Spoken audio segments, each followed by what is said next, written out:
इस वीडियो में पढ़ेंगे कक्षा 9वीं का विषय गणित यानी कि सब्जेक्ट मैथ्स का पाठ 1 जिसका नाम है संख्या पद्धति। संख्या पद्धति का ये भाग 1 होगा जिसमें इस पाठ का परिचय होगा। परिचय यानी कि जो पार्ट 1 है इसमें किस किस तरह के क्वेश्चन आएंगे हमारे सामने, उनको किस किस तरह से सोल्व करना है, किस पर कौन सा फॉर्मूला अप्लाई करना है, ये सारी चीजें। तो पार्ट 1 के कुल 8 भाग हो गए। भाग 1 में हम परिचय करेंगे यानी कि इसी भाग में। भाग 2 में हम एक्सरसाइज 1.1 के सभी क्वेश्चन, इसी तरह से भाग 3 में एक्सरसाइज 1.2 के सभी क्वेश्चन, भाग 4 में एक्सरसाइज 1.3 के सभी क्वेश्चन, इसी तरह से कुल 8 भाग बनाए जाएंगे। 8 भाग जरूर देखना है, उसमें मैं आपको कुछ इंपॉर्टेंट क्वेश्चन कराऊंगा और आपको कुछ घर के लिए काम भी दूंगा। जो क्वेश्चन भाग 8 में कराए जाएंगे वो काफी इंपॉर्टेंट होंगे, वो आपके एग्जाम में आने के पूरे चांसेस हैं। तो भाग 1 यानी परिचय को शुरू करते हैं। पाठ का नाम है संख्या पद्धति, जिसमें संख्याओं की बात की गई है। तो ये समझ लेते हैं संख्या किस किस प्रकार की होती हैं और कौन कौन सी होती हैं। संख्याओं में सबसे पहले आता है प्राकृतिक संख्याएं। इंग्लिश अल्फाबेट का कैपिटल एन से इन्हें प्रदर्शित किया जाता है। और प्राकृतिक संख्याएं क्या होती हैं? यह संख्याएं 1 से अनंत तक होती हैं। अगर हम गिनती गिनना शुरू कर दें, 1 से लिखना शुरू कर दें, 1 2 3 4 5, इस तरह से जहां तक भी गिनती होती है वहां तक सभी संख्याएं प्राकृतिक संख्याएं होंगी। अगर 1 से शुरू करें अनंत तक तो सभी संख्याएं प्राकृतिक संख्याएं होंगी। दूसरा है पूर्ण संख्याएं। पूर्ण संख्याओं को इंग्लिश अल्फाबेट के W से प्रदर्शित किया जाता है। ये क्या होती हैं? यह संख्याएं 0 से अनंत तक होती हैं। पूर्ण संख्याएं 0 से शुरू होती हैं। अगर हम इन्हें लिखेंगे तो ये कुछ इस तरह से होगी, 0 1 2 3 4, इसी तरह से ये भी अनंत तक होती है। आप यहां पर देखो, अगर प्राकृतिक संख्याओं में आगे हम 0 लगा दे तो ये क्या बन जाएंगी? पूर्ण संख्याएं बन जाएंगी। पूर्ण संख्याएं जो 0 से अनंत तक होती हैं।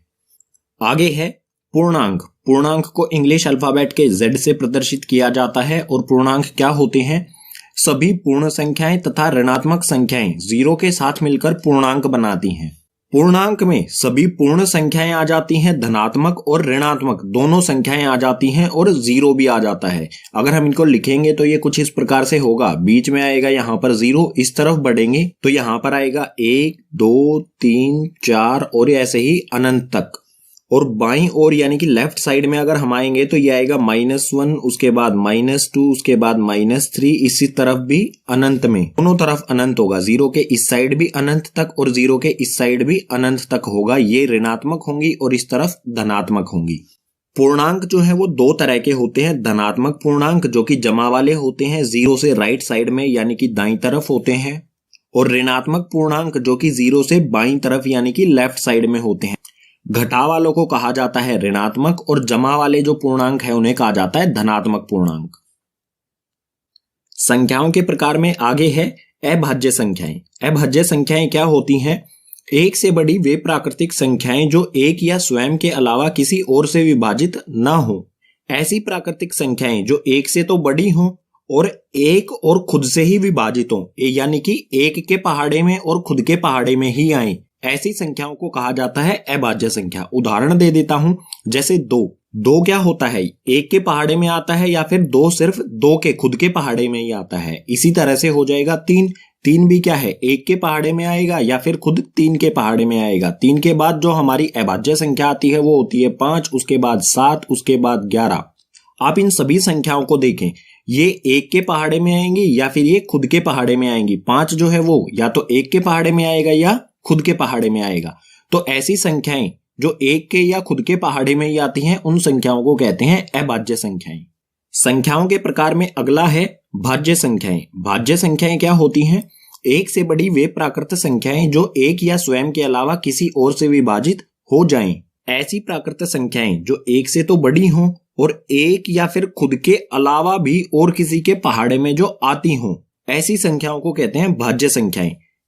या फिर हम ये भी कह सकते हैं, अगर प्राकृत संख्याओं में से अभाज्य संख्याओं को निकाल दिया जाए तो बचेंगी सारी भाज्य संख्याएं। उदाहरण दे देता हूं, जैसे हो गया 4 किस किस के पहाड़े में आता है? 1 के पहाड़े में आता है, 4 के पहाड़े में आता है और 2 के पहाड़े में भी तो आता है ना 4। तो इसके क्या हो गई? 2 से ज्यादा अगर गुणनखंड हो जाए ना तो उसे कहेंगे हम भाज्य संख्याएं। 2 के पहाड़े में भी आता है ये, तो ये हो गई भाज्य संख्याएं। इसी प्रकार से जैसे 16 हो गया, 9 हो गया, ये सारी क्या हो जाएंगी? भाज्य संख्याएं। क्योंकि ये एक और खुद के अलावा और पहाड़ों में भी आती हैं। जैसे 16 यहाँ पर एक के पहाड़े में भी आता है, 2 के में भी आता है, 4 के में भी आता है, 8 के में भी आता है और 16 के में भी आता है। तो एक और खुद के अलावा किसी भी पहाड़े में अगर आ जाए तो वे संख्याएं भाज्य संख्याएं कहलाएंगी। संख्याओं के प्रकार में आगे है परिमेय संख्याएं। परिमेय संख्याएं काफी इंपॉर्टेंट है इस पाठ में, तो अच्छी तरह से इन्हें समझे। परिमेय संख्याओं को कैपिटल क्यू, इंग्लिश अल्फाबेट के कैपिटल क्यू से इन्हें दर्शाया जाता है। परिमेय संख्याएं क्या होती हैं? इन संख्याओं को p बटा क्यू के रूप में लिखा जा सकता है। कोई भी ऐसी संख्या जिसे p बटा क्यू यानी कि अटे बटे में लिखा जा सके, ऐसी संख्याओं को कहेंगे परिमेय संख्या। उदाहरण दे देता हूं, जैसे उदाहरण हो गया हमारा 2/3। इसको हम किस तरह से लिख सकते हैं? p बटा क्यू यानी कि अटे बटे में हम इन्हें लिख सकते हैं, भिन्न के रूप में हम इन्हें लिख सकते हैं। ऐसी संख्या जिसे भिन्न के रूप में लिखा जा सके वो सभी परिमेय संख्या कहलाएंगी।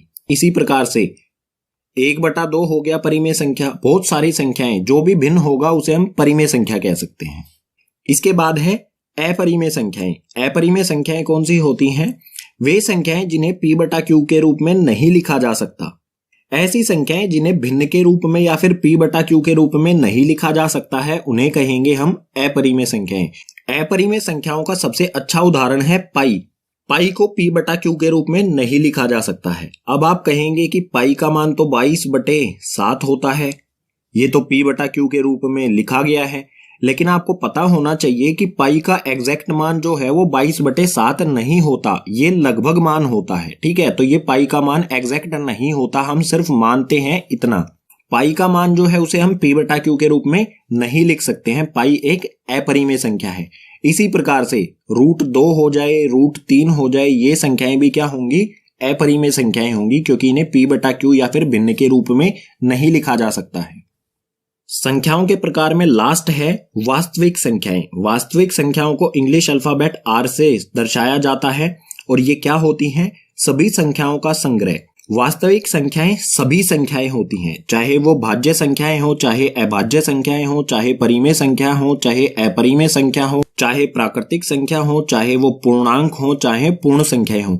सभी संख्याओं को अगर इकट्ठा कर दिया जाए या फिर सभी संख्याओं को हम कह सकते हैं वास्तविक संख्याएं। संख्याओं के प्रकार समझने के बाद आगे आता है पाठ में वास्तविक संख्याएं और उनके दशमलव प्रसार। जो भी हमारी वास्तविक संख्याएं होती हैं उनके दशमलव प्रसार किस प्रकार से होते हैं? जैसे हमें दिया गया है √2 या फिर हमें दिया गया है 1/2 या फिर हमें दिया गया है पाई। अगर हमें इनका दशमलव प्रसार निकालना हो, दशमलव प्रसार निकालने का मतलब क्या होगा? जैसे 1/2 है तो इसे हम रखेंगे अंदर, 1 को ऊपर वाली संख्या को रखते हैं हम हमेशा अंदर और नीचे वाली संख्या से किया जाता है भाग। अगर हम इसे भाग करें तो दशमलव प्रसार यानी कि जो उत्तर आएगा हमारा वो किस प्रकार से होगा? तो दशमलव प्रसार 3 तरह का होता है। पहले की बात कर लेते हैं। सबसे पहले पहला होता है दशमलव प्रसार शांत। शांत में क्या होता है? इस स्थिति में शेष 0 हो जाता है। शांत जब होगा जब शेष हमारा कहीं पर भी 0 हो जाए, शेषफल जो बचेगा भाग करने पर वो क्या हो जाए? 0 यानी कि 0 हो जाए। इसका उदाहरण ले लेते हैं। इसका उदाहरण हो जाएगा 1/2। इस स्थिति को अगर हम हल करेंगे तो भाग करना पड़ेगा।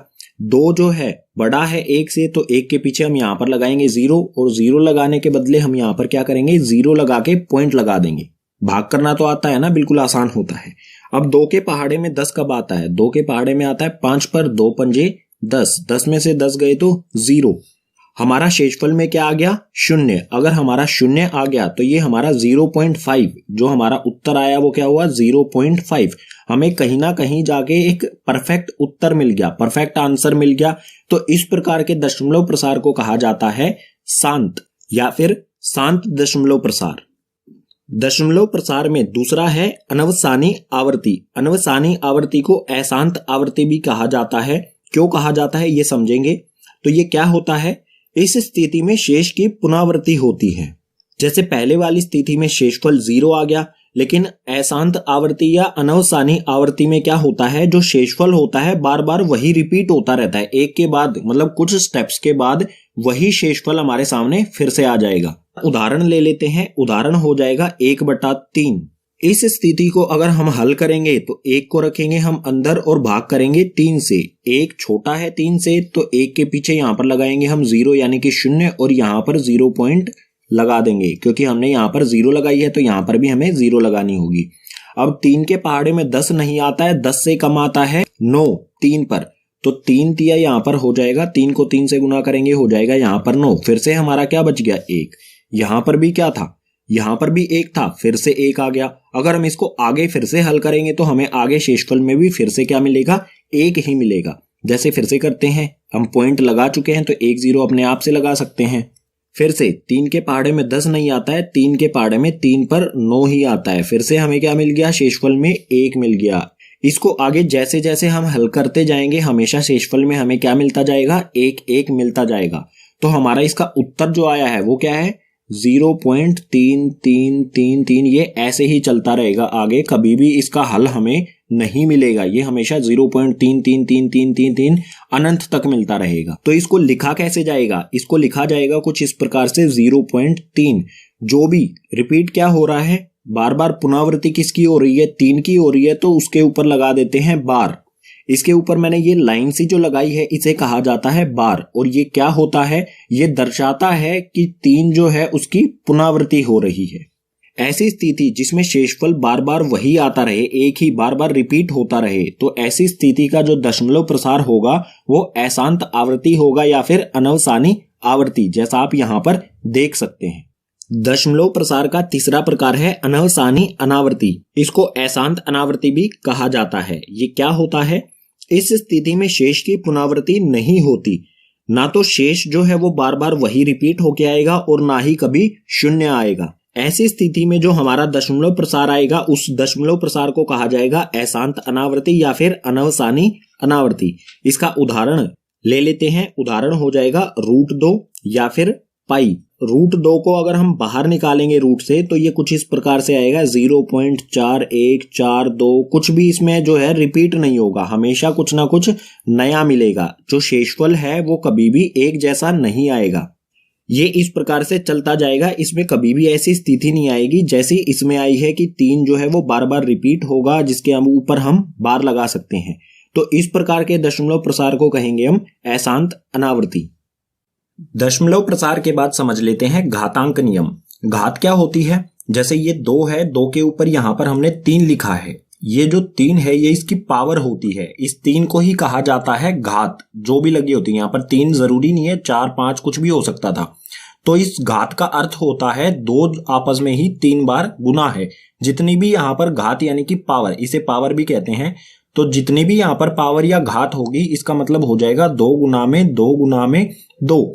2 आपस में ही 3 बार गुना होगा। ये 8वीं क्लास में भी पढ़ा होगा आपने। तो इस तरह की जो घात लगी होती है उसके कुछ नियम होते हैं।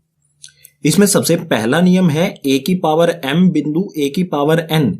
कुछ इस तरह की हमें स्थिति दी गई हो, बिंदु का अर्थ होता है गुना। उदाहरण ले लेते हैं इसका, जैसे यहां पर हो गया 2 की पावर 2 बिंदु 2 की पावर 3। ये किस प्रकार से हो गया, यहां पर a दोनों चीजें a हैं, तो यहां पर भी हमने 2 2 ले लिया। यहां पर m है, यहां पर n है, m का मान हो गया 2 और n का मान हो गया 3। तो इस प्रकार की स्थिति में क्या होता है, जब a की पावर m गुना में a की पावर n हो, अगर गुना में होगा a आपस में, तो पावर जो होती है, घात जो होती है वो जुड़ जाती हैं। तो यहां पर क्या होगा, 2 की पावर क्या हो जाएगी, 2 की पावर 2 जमा में 3। यहां पर ये दोनों जो पावर हैं या फिर घात हैं ये आपस में जुड़ जाएंगी और हमारा उत्तर आ जाएगा 2 की पावर 5। और 2 की पावर 5 का अर्थ क्या होता है, इसका अर्थ होता है 2 गुना में 2 गुना में 2 गुना में 2 गुना में 2। आपस में ही 2 5 बार गुना हो जाएगा और इसका जो उत्तर आएगा वो हो जाएगा हमारा 2 दूनी 4, 4 दूनी 8, 8 दूनी 16, 16 दूनी 32। उत्तर आ जाएगा हमारा 32। कभी भी इस प्रकार की स्थिति हो जहां पर गुना हो रहे हो तो वहां पर क्या होगा, पावर यानी कि घात आपस में जुड़ जाएगी। अब है दूसरा नियम। दूसरे नियम में हमें यहां पर दिया है ब्रैकेट के अंदर a की घात m यानी कि a की पावर n और उसके बाद ब्रैकेट की पावर दे रखी है n। तो इस स्थिति में क्या होगा, m और n आपस में गुना हो जाएंगे। यहां पर mn दिख रहा है तो ये a की पावर mn यानी कि mn आपस में गुना हो गए। तो इसका भी एक उदाहरण ले लेते हैं। यहां पर है 2 की पावर 3 ब्रैकेट और ब्रैकेट की पावर है 2 की पावर 2। तो ये हो गया आपस में। इसका उत्तर क्या आएगा, यहाँ पर जो भी ब्रैकेट के बाहर और अंदर वाली घात है यानी पावर है ये आपस में हो जाएंगी गुना। तो ये हो जाएगा 2 की पावर 3 को 2 से गुना करेंगे 3 दूनी 6, तो 2 की पावर हो जाएगी 6 और 2 की पावर 6 का मतलब क्या होगा 2 गुना में 2 गुना में 2 गुना में 2 गुना में 2 गुना में 2, 6 बार आपस में 2 गुना हो जाएगा और इसका उत्तर आएगा 2 को 6 बार आपस में ही गुना करेंगे तो आ जाएगा 64। तीसरी स्थिति में a की पावर m बटे में a की पावर n है, यानी कि ये क्या है भाग में है। अगर भाग में होते हैं तो जो घात है वो घटती है, एक घात में से दूसरी घात घट जाएगी। उदाहरण ले लेते हैं, जैसे हमें दिया है 2 की पावर यहाँ पर 4 बटे में 2 की पावर यहाँ पर 2, तो ये क्या हो जाएगा 2 की घात 2 यहाँ पर आ जाएगा कॉमन, और जो घात है ऊपर वाली घात यानी कि m में से नीचे वाली घात माइनस हो जाएगी, घट जाएगी। तो यहाँ पर ऊपर वाली घात है 4, नीचे वाली है 2, तो यहाँ पर 4 में से 2 को घटा देंगे तो उत्तर आएगा हमारा 2 की घात 2। 4 में से 2 घटाने पर ये घात आ जाएगी 2। 2 की घात 2 होती है 2 गुना में 2, यानी कि उत्तर आ गया हमारा 4। घातांक का चौथा नियम हमें यहां पर दिया गया है। यहां पर आप ध्यान से देखें, a की पावर m यानी कि a की घात m और b की घात m, यहां पर घात बिल्कुल बराबर है, दोनों जगह m है, लेकिन यहां पर a और b जो हमारी संख्याएं हैं ये अलग अलग हैं। तो इस स्थिति में क्या होगा, संख्याएं दोनों आपस में गुना हो जाएंगी और जो घात होगी वो कॉमन बाहर आ जाएगी। इसका भी एक उदाहरण ले लेते हैं, जैसे यहां पर है 2 की पावर 2 और गुना में 3 की पावर 2। यहां पर आप देख सकते हैं दोनों घात जो हैं वो 2 2 यानी कि बराबर हैं, लेकिन संख्याएं 2 और 3 संख्याएं अलग अलग हैं। तो इस स्थिति में 2 और 3 यानी कि संख्याएं जो है वो आपस में गुना हो जाएंगी। तो 2 को 3 से गुना करेंगे, ये हो जाएगा 6, और घात जो होगी वो वैसी की वैसी रहेगी, उसमें कोई बदलाव नहीं आएगा। 2 2 घात है यहाँ पर तो ये 2 ही रहेगी। 6 की घात 2 का मतलब होगा 6 गुना में 6, और इसका उत्तर आ जाएगा 6 को 6 से गुना करेंगे तो 36। इसी के साथ भाग 1 यानी कि परिचय इस पाठ का हो जाता है समाप्त। जो भी चीजें हमने पीछे पढ़ी हैं इन्हीं का इस्तेमाल करके हमने सभी प्रश्नों को हल करना है। उम्मीद करूंगा सभी विषय आपको समझ आए होंगे। अगर सभी विषय समझ आए हैं तो इस वीडियो को अपने क्लासमेट्स के साथ ज्यादा से ज्यादा शेयर करो। कोई सुझाव देना चाहते हैं तो उसे कमेंट करो, और इसके साथ ही अन्य सभी भागों के लिंक आपको नीचे डिस्क्रिप्शन बॉक्स में दिए गए हैं, उन सबको भी देखना ना भूलें।